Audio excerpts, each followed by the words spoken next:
When it comes to production scale, the potato remains one of the most widely cultivated crops in the United States.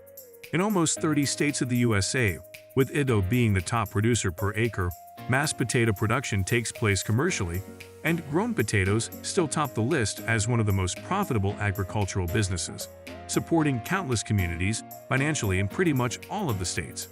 Let's get to know today how potato production occurs, from choosing the right varieties and perfect seeds to the production process, and finally harvesting to provide us with delicious potatoes all around the year.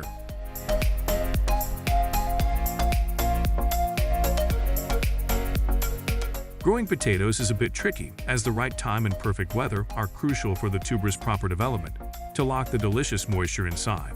So farmers have to be very cautious about the right time to plow the seeds. In winter, the ice frost covers the whole of farmland, and enough of the vapor gets stuck deep inside the soil bed. Just as the ice sheets begin to disappear at the beginning of spring, the soil gets a chance to release trapped air into the atmosphere. By this time, farmers start to prepare for their busy schedules to loose large tracts of farmland using the plowing machine. The soil's texture becomes smoother as a result, and with proper watering and perfect weather conditions, farmers get the much-awaited moist yet well-drained soil. At this point, the acidity of the soil is also an important aspect to consider. Potatoes normally grows to have the sweetness, not overly damped, in a slightly acidic soil, but not too much, as that will make the vegetable's growth stiff. Farmers have to make sure that the soil's acid level is just about the perfect balance within the range of different varieties, and choose the best possible seeds based on these observations. To get the entire process done, farmers generally need about 2 weeks. Generally, during the third week of spring, from late April to early May, seeds are best sown.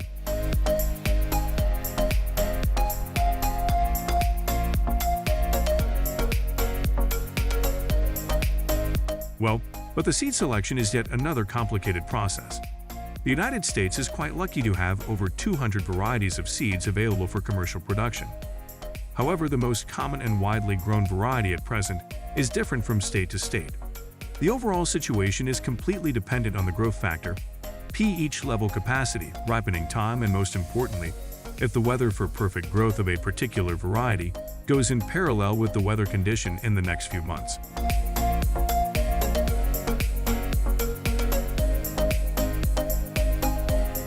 Farmers have to make a calculated guess as to what will produce the most vibrant and luscious variety of potatoes. After choosing the best available variety, farmers normally use certified varieties of seed tubers, as a significant amount of effort and high production costs are mandatory for the right harvest. Uncertified seeds could destroy the entire process, so farmers normally take extra precautions to find the best seeds to plant.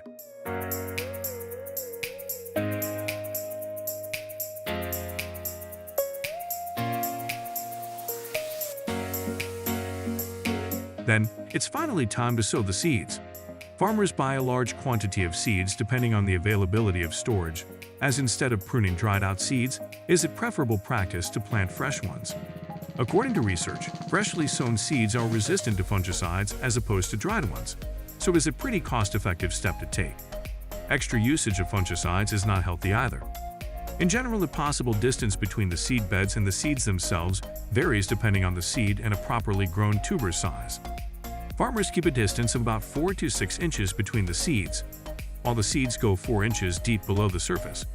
After passing the seeds, it's important to loosen the soil around the seeds and keep a 6-inch circle around each seed. While growing, seeds need enough air to pass through the soil. At this stage, farmers make sure not to use excessive water that dampens up the whole field.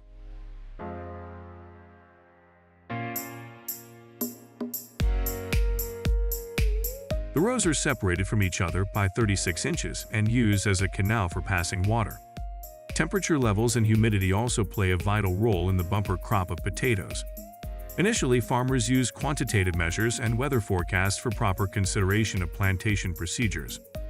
Farmers go the extra mile to make sure the nutrients are perfectly synchronized throughout the farmland. Certified agronomists tend to monitor the entire process for high productivity. Using the GPS system, farmers get access to pinpoint nutrient levels, which prevents over or insufficient fertilization. By this time, the seeds have gotten plenty of nutrition to thrive in their growth. Within weeks of being put in the ground, They branch off, get bigger, and come out to the surface with their lush green, small trunk with leaves.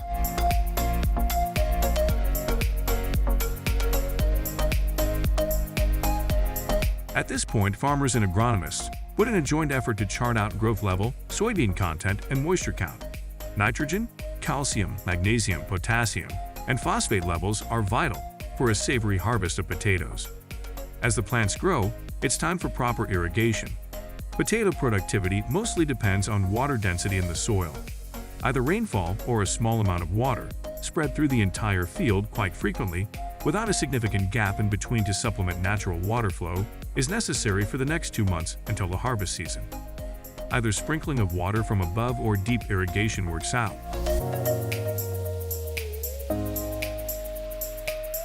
Plant growth attracts weeds quite frequently at this point. As the fertility is about perfect, weeds can grow very quickly and compete with potato plants for sunlight and moisture. Using herbicides, farmers usually get rid of this problem. As the plant grows, the seeds and plant get quite far from each other. To avoid reductions in nutrition levels, farmers cover each plant with thick layers of mulch. Mulch's natural substances make the potato shell smooth and the inside soft. After the potato plant grows to 8 to 10 inches tall, sunlight becomes a secondary option. By this time, mulch has protected tubers from excessive heat, so farmers take these steps with precaution.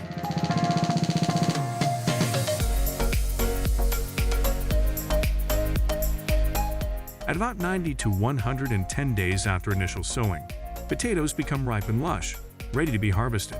The leaves start to dry out, and the potato skin becomes stronger.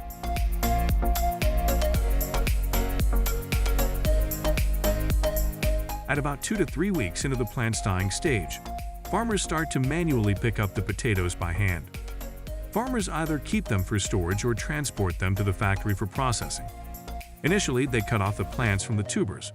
Potatoes are unevenly scattered throughout the plant roots, so farmers need to be extra careful to dig out the soil with their hands and then pull the plant for delicious-looking potatoes. It's important to keep the pitchfork at least 10 inches away from the plant to avoid cutting potatoes unintentionally.